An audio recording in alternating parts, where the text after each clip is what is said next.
Good morning प्यारे बच्चों। आप सभी का मैं लर्निंग मेड सिंपल में स्वागत करता हूं। प्यारे बच्चों, आज हम सिविक्स का chapter number 1 power sharing part 2 देखेंगे। जैसे कि आप सभी जानते हैं कि हमने पावर शेयरिंग के पार्ट 1 में बेल्जियम और श्रीलंका में तुलनात्मक अध्ययन किया था कि किस प्रकार से बेल्जियम ने सत्ता के साझेदारी को बांटा था, सत्ता के साझेदारी को अपनाया था। सारांश: बेल्जियम ने सभी समुदायों को सत्ता के साझेदारी में सहयोग दिया था और उन सब समूहों को इस सत्ता के साझेदारी करने के अवसर प्रदान किए थे। तो दूसरी तरफ हमने देखा था कि श्रीलंका में केवल सिंहली लोगों को ही अधिकतर महत्व दिया गया और सत्ता पर उन्हीं का वर्चस्व कायम रहा और परिणाम हमने ये देखा कि बेल्जियम काफ़ी सफल रहा और श्रीलंका में गृह युद्ध की शुरुआत हुई। प्यारे बच्चों, सत्ता के साझेदारी के अगले कड़ी में हम लोग सत्ता की साझेदारी क्यों जरूरी है और साथ ही सत्ता की साझेदारी के विविध रूप क्या है, इन दो बिंदुओं को देखेंगे और साथ साथ इनके बीच आने वाले कुछ नए शब्दों के अर्थ भी हम लोग देखेंगे। तो सबसे पहले हम लोग देखेंगे सत्ता की साझेदारी क्यों जरूरी है। प्यारे बच्चों, सत्ता की साझेदारी क्यों जरूरी है, इसमें प्रमुख जो 5 बिंदु हमने दिए हैं, उन 5 बिंदुओं को आप लोग देख सकते हैं। सबसे पहला जो है, विभिन्न सामाजिक समूह के बीच टकराव का अंदेशा कम होता है। अर्थात अगर हम लोग सत्ता के साझेदारी में सभी सामाजिक समूहों को समान अवसर प्रदान करते हैं तो देश में सामाजिक समूहों के बीच में टकराव नहीं होंगे, संघर्ष नहीं होंगे, तनाव नहीं होंगे, परिणाम स्वरूप देश में शांति बनी रहेगी। ये महत्वपूर्ण बात सत्ता के साझेदारी इसके लिए आवश्यक है। दूसरा पॉइंट अगर हम लोग देखते हैं राजनीतिक स्थिरता के लिए। प्यारे बच्चों, हमने देखा था कि बेल्जियम ने सभी समूहों को सत्ता में समान रूप से साझेदारी करने के अवसर प्रदान किए, इसीलिए वहाँ राजनीतिक स्थिरता मतलब शासन के सामने कोई विशेष ऐसी समस्या नहीं आती है। और दूसरी बात, जो नाराज समूह होता है वो भी सरकार के खिलाफ कोई भी कार्रवाई नहीं करते हैं या सरकार के खिलाफ संघर्ष नहीं करते हैं। इसी को हम लोग राजनीतिक स्थिरता कहते हैं।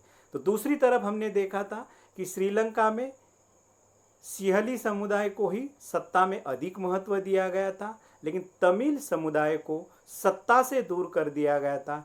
परिणाम ये हुआ कि उन्होंने सिंहली समुदाय द्वारा स्थापित सरकार के खिलाफ संघर्ष किया और वहाँ पर राजनीतिक अस्थिरता बनी रही। और इसलिए प्यारे बच्चों, सत्ता की साझेदारी राजनीतिक स्थिरता के लिए बहुत ही आवश्यक है। तीसरा मुख्य जो इसका फायदा है, लाभ है, देश की अखंडता के लिए। जैसे कि हमने बेल्जियम में देखा कि वहाँ पर डच, फ्रांसीसी और जर्मन तीनों भाषाई लोगों को सामुदायिक सरकार में समान अवसर प्रदान किए गए। परिणाम स्वरूप वो देश अखंड रहा, उस देश में एकता बनी रही और कोई भी समुदाय एक दूसरे के खिलाफ संघर्ष नहीं कर रहा था और वो देश पूर्ण रूप से अखंड रहा। तो वही दूसरी तरफ हमने श्रीलंका में देखा कि श्रीलंका में गृह युद्ध चला और उसमें तमिल लोगों ने अलग क्षेत्र की मांग की थी, क्षेत्रीय स्वायत्तता की मांग की, जो देश के लिए खतरा था। और इसलिए देश की अखंडता के लिए सत्ता की साझेदारी होना आवश्यक है। चौथा और महत्वपूर्ण जो बिंदु है, सत्ता की साझेदारी लोकतंत्र की आत्मा है। बहुत ही महत्वपूर्ण बिंदु है ये। सत्ता के साझेदारी में को लोकतंत्र की आत्मा क्यों कहा जाता है? क्योंकि जो भी देश लोकतंत्र को अपनाता है, लोकतंत्र का अर्थ ही होता है जनता का शासन, जनता द्वारा चुने गए प्रतिनिधियों का शासन। और इसीलिए उस देश के सभी समूह के लोगों को, सभी समुदाय के लोगों को सत्ता में साझेदारी होने के अवसर मिलनी चाहिए। और इसे कहते हैं हम लोग लोकतंत्र की आत्मा, जिसे हम लोग कहते हैं कि जो भी लोकतांत्रिक देश होता है वो सत्ता के साझेदारी पर ही निर्भर होता है, और इसीलिए सत्ता की साझेदारी आवश्यक है। अंतिम पॉइंट है वैध सरकार के गठन के लिए। अगर जिस देश में सत्ता की साझेदारी होती है तो उस देश में लोगों को अपने प्रतिनिधि चुनने का पूरा अधिकार होता है। ऐसे समय में सभी समुदायों को चुनाव लड़ने का भी अधिकार होता है, और जब सभी समुदाय के लोगों को चुनाव लड़ने का अधिकार मिलता है तो उस देश की जनता द्वारा जो भी सरकार का चयन किया जाता है, जो भी सरकार का निर्वाचन किया जाता है, वो लीगल गवर्नमेंट वहाँ स्थापित होती है। इसीलिए वैध सरकार के गठन के लिए सत्ता के साझेदारी बहुत ही आवश्यक है। प्यारे बच्चों, अभी हमने जो 5 बिंदु देखे हैं उसमें पहला और चौथा जो है ये 2 बहुत ही महत्वपूर्ण तर्क है जो सत्ता की साझेदारी के लिए आवश्यक माने जाते हैं। पहला तर्क यानी कि जो टकराव का अंदेशा कम होता है, यह तर्क युक्तिपूरक पर आधारित है। तो दूसरा जो तर्क है कि सत्ता की साझेदारी लोकतंत्र की आत्मा है, ये नैतिक तर्क पर आधारित है। जैसे युक्तिपूरक तर्क का अर्थ होता है लाभकारी परिणामों पर जोर देता है, जैसे कि अगर विभिन्न सामाजिक समूहों के बीच टकराव का अंदेशा कम होता है, मतलब अगर वहाँ पर सत्ता की साझेदारी होती है तो समूहों के बीच में किसी भी प्रकार का तनाव नहीं निर्माण होगा, मतलब उस देश के लिए वो लाभकारी सिद्ध होगा। इस दृष्टि से उसे युक्तिपूरक तर्क कहा जाता है। तो दूसरी तरफ सत्ता के साझेदारी लोकतंत्र की आत्मा है, ये जो है ये नैतिक तर्क पर आधारित है, यानी कि जिस देश में लोकतांत्रिक व्यवस्था होती है उस देश को सत्ता की साझेदारी को अपनाना ही होता है। उसकी वो मॉरल ड्यूटी है, उसका नैतिक कर्तव्य है कि इसे वो सत्ता के साझेदारी को अपनाए। इस प्रकार से ये सत्ता के साझेदारी आवश्यक है। अभी हम लोग देखेंगे सत्ता के साझेदारी के विविध रूप। बहुत ही इम्पोर्टेंट एस्पेक्ट है ये इस चैप्टर का, और इसके आधार पर आगे भी जो सेकंड चैप्टर है फेडरलिज्म यानी कि संघवाद, इसी पर आधारित है। इसीलिए इसको बहुत ही अच्छी तरह से आप लोग समझने की कोशिश करें। प्यारे बच्चों, सत्ता के साझेदारी के विविध रूप अगर हम देखते हैं तो इसको 4 प्रकारों में हम लोग वर्गीकृत कर सकते हैं, या विश्व में सत्ता के साझेदारी के 4 रूप दिखाई देते हैं। जिसमें पहला रूप अगर हम लोग देखेंगे तो वो है शासन संस्था के विभिन्न अंगों के बीच में सत्ता का बंटवारा, जिसे सत्ता का क्षैतिज वितरण कहा जाता है। हॉरिजॉन्टल जो लेवल कहा जाता है इसको, जिसको हम लोग आगे डिटेल में पढ़ेंगे। सत्ता के साझेदारी का दूसरा रूप जो है वो है सत्ता का ऊर्ध्वाधर वितरण, यानी कि वर्टिकल लेवल पे इसका वर्गीकरण किया जाता है, बंटवारा किया जाता है। तीसरा जो है सत्ता का रूप हो सकता है विभिन्न सामाजिक समूहों, भाषाएं और धार्मिक समूहों के बीच सत्ता का बंटवारा, जैसे हम लोगों ने बेल्जियम में देखा था। और चौथा रूप हो सकता है सत्ता के साझेदारी का दबाव समूह जो है, प्रेशर ग्रुप होते हैं, और बहुत सारे ऐसे मूवमेंट्स होते हैं, आंदोलन होते हैं, जो लोग ये शासन को प्रभावित एवं नियंत्रित करते हैं और इस प्रकार से वो सत्ता में साझेदारी करते हैं। इन चारों बिंदुओं को अब हम लोग एक एक करके विस्तृत रूप में देखेंगे। सबसे पहले हम लोग देखेंगे सत्ता का क्षैतिज वितरण। शासन संस्था को इसमें विभिन्न अंगों के बीच सत्ता का बंटवारा किया जाता है। तो भारत में देखिए या विश्व में भी ऐसी संस्थाएं हैं। शासन व्यवस्था के प्रमुख 3 अंग होते हैं, विधायिका, कार्यपालिका और न्यायपालिका। विधायिका यानी जिसे हम लोग लेजिस्लेचर कहा जाता है, एग्जीक्यूटिव बॉडी यानी कार्यपालिका, और जुडिशरी सिस्टम यानी न्यायपालिका। इन 3 अंगों के बीच में सत्ता का क्षैतिज वितरण मतलब हॉरिजॉन्टल सत्ता का विभाजन किया जाता है और ये तीनों अंगों के बीच में समान रूप से अधिकारों का विभाजन भी होता है, जिसको हम लोग आगे विस्तृत रूप में देखेंगे। थोड़ा इस स्लाइड्स को अच्छी तरह से देख लीजिए ताकि अगले चैप्टर में आपको ये अच्छी तरह से समझने में काम आएगी। प्यारे बच्चों, विधायिका वैसे दो स्तरों पर होती है, एक केंद्र स्तर और दूसरा राज्य स्तर। केंद्र स्तर के विधायिका को हम लोग संसद कहते हैं और राज्य स्तर के विधायिका को राज्य विधानमंडल या राज्य विधायिका भी कहा जाता है। संसद के दो सदन होते हैं, लोकसभा और राज्यसभा, और राज्य सरकार के भी जो विधानमंडल होता है उसके दो सदन होते हैं, विधानसभा और विधान परिषद। वैसे विधान परिषद सभी राज्यों में अनिवार्य नहीं होती है, उस राज्य पर वो निर्भर होता है, लेकिन विधानसभा सभी राज्यों में होती है। कार्यपालिका भी तीन स्तरों पर दिखाई देती है, केंद्र स्तर, राज्य स्तर, स्थानिक संस्थाएं। वैसे किसी भी देश में कार्यपालिका कम से कम दो स्तरों पर होता ही है, केंद्र स्तर और राज्य स्तर। लेकिन अभी हाल ही में भारत में पंचायत राज व्यवस्था के तहत स्थानीय संस्थाओं का भी गठन किया गया है, जो निम्नलिखित दिए गए हैं, उसको मैं अगले चैप्टर में विस्तृत में बताऊंगा। न्यायपालिका भारत में एक ही स्तर पर है और वह स्वतंत्र व इकहरी है। इस चैप्टर के दृष्टि से आपको यहाँ पर इतना ही ध्यान में रखना है, सत्ता का क्षैतिज वितरण का मतलब होता है सत्ता को विधायिका, कार्यपालिका और न्यायपालिका के बीच में विभाजित करना, उन्हें समान रूप से अधिकार प्रदान करना। देखिए, सत्ता दूसरा जो है, सत्ता संस्था के विभिन्न अंगों के बीच जो दूसरा रूप है सत्ता के साझेदारी का, सत्ता का ऊर्ध्वाधर वितरण, वर्टिकल लेवल में इसको बांटा जाता है। इसमें भी मुख्य रूप से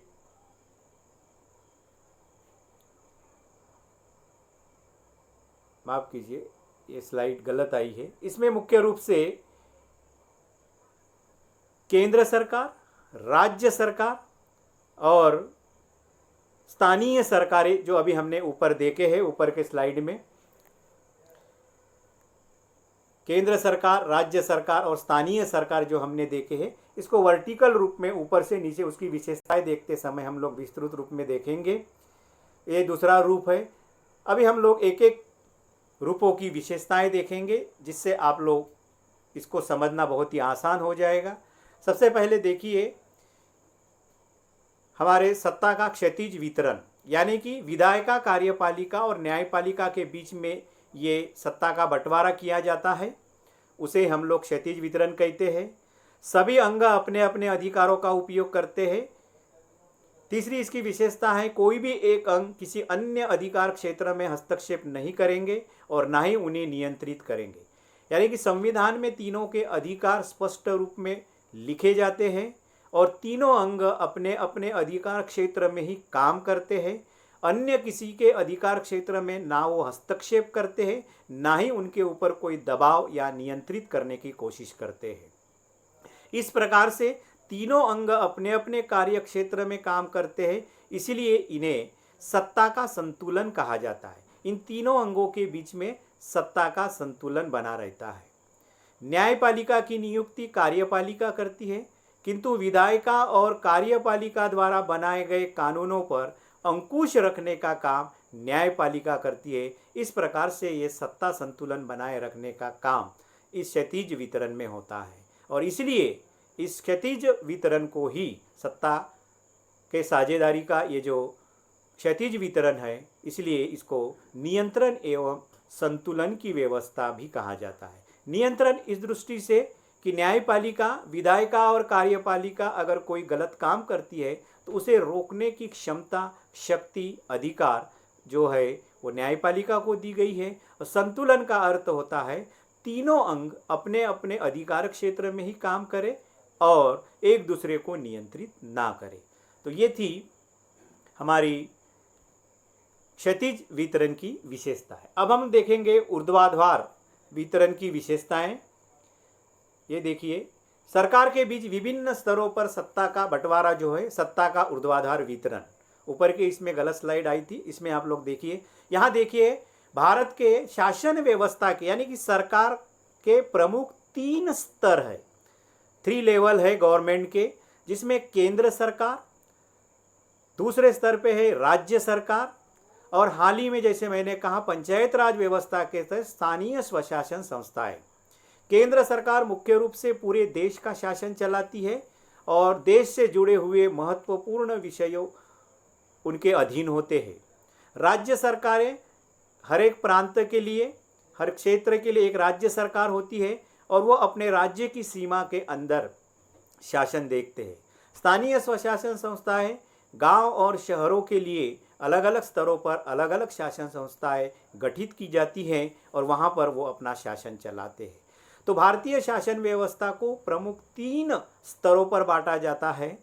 यही जो है स्तर आगे आप लोगों को संघीय व्यवस्था में पढ़ना है, इसकी विशेषताएं हम लोग देखेंगे। सरकार के बीच विभिन्न स्तरों पर सत्ता का बंटवारा, जैसे अभी मैंने विश्लेषण किया कि सरकार के बीच विभिन्न स्तरों पर सत्ता का बंटवारा होता है। जैसे पूरे देश के लिए एक राष्ट्रीय सरकार, नेशनल गवर्नमेंट, सेंट्रल गवर्नमेंट, केंद्र सरकार भी उसे कहा जाता है।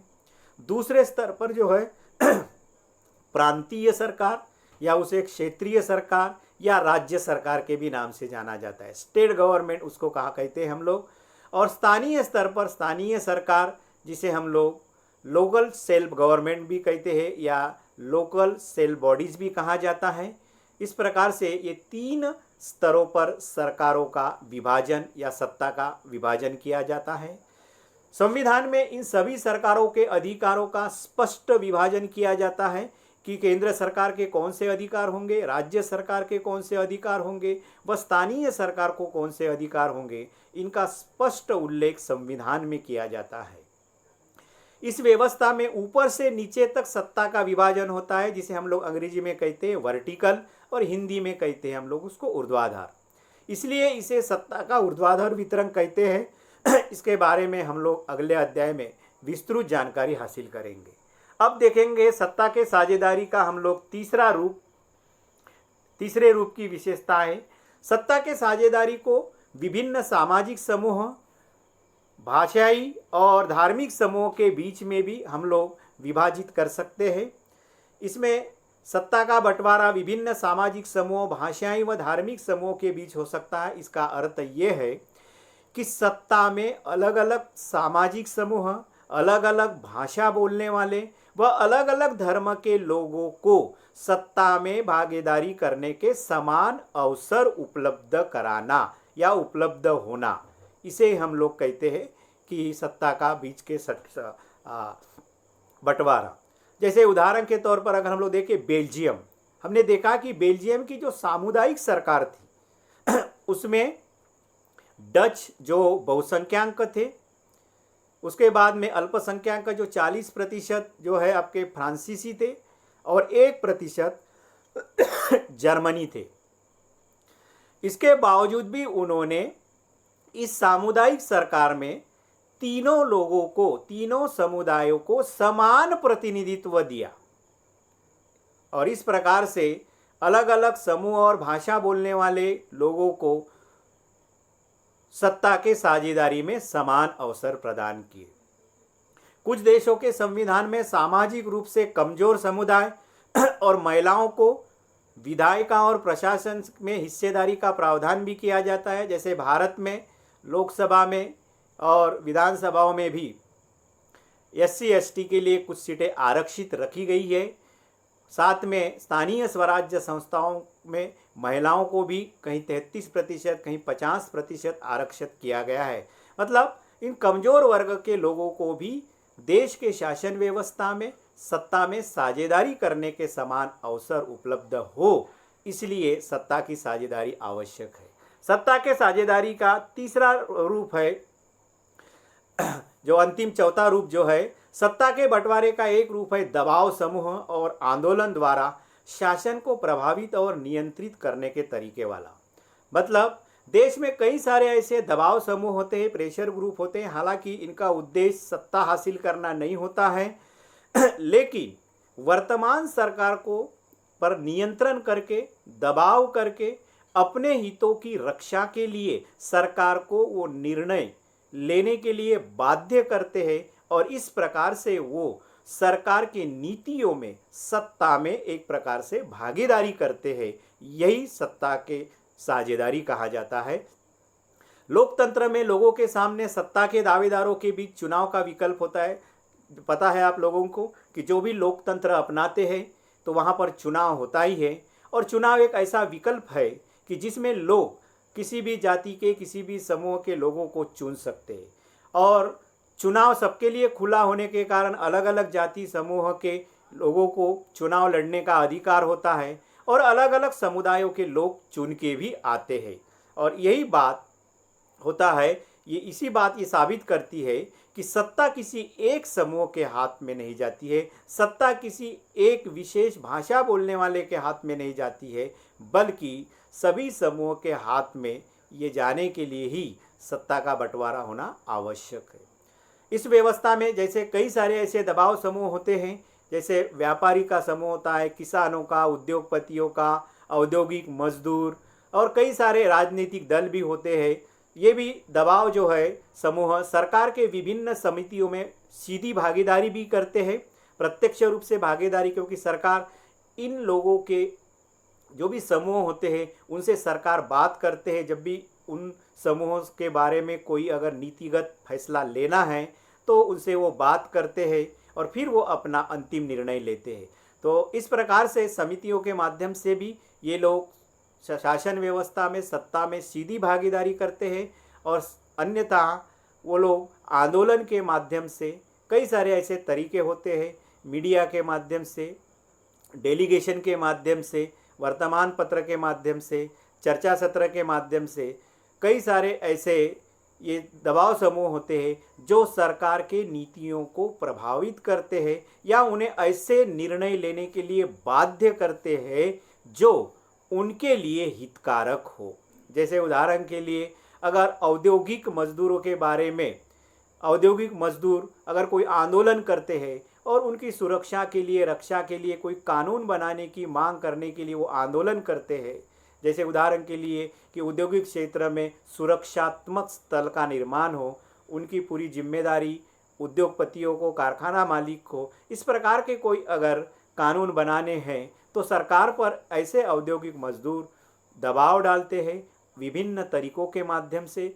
बहुत सारे ऐसे लोकतांत्रिक तरीके हैं जो आंदोलन के माध्यम से, ये लोग रैलियों के माध्यम से, सभाओं के माध्यम से, चिट्ठियाँ, हस्ताक्षर मुहिम के माध्यम से, या मीडिया के माध्यम से, या अपने प्रतिनिधियों के माध्यम से भी वो लोग सरकार पर नियंत्रण लाते हैं और सरकार फिर उनके सुरक्षा के लिए वैसे निर्णय लेते हैं। इस प्रकार से दबाव समूह व आंदोलन द्वारा भी सत्ता में साझेदारी करने के अवसर मिलते हैं। इस प्रकार से ये सत्ता के साझेदारी के ये 4 प्रमुख रूप लगभग पाए जाते हैं, और सत्ता के साझेदारी में सबको अगर समान रूप से अवसर मिलते हैं तो निश्चित रूप से उस देश की लोकतांत्रिक व्यवस्था काफ़ी मजबूत मानी जाती है। यहाँ पर हमारा ये सिविक्स का पहला चैप्टर पावर शेयरिंग यानी कि सत्ता के साझेदारी समाप्त होती है। इस पर कुछ प्रश्न हमने दिए हैं, और साथ ही मैंने आप लोगों को 1 मार्क के जो हर चैप्टर से निकाले हुए PDF फाइल दी है, उसको भी आप लोग चेक कर लीजिए और दिए गए प्रश्न के उत्तर लिखिए। बहुत बहुत धन्यवाद। फिर मिलेंगे हम लोग हिस्ट्री में। हम लोग कल से शुरू करेंगे हिस्ट्री का पहला चैप्टर। धन्यवाद।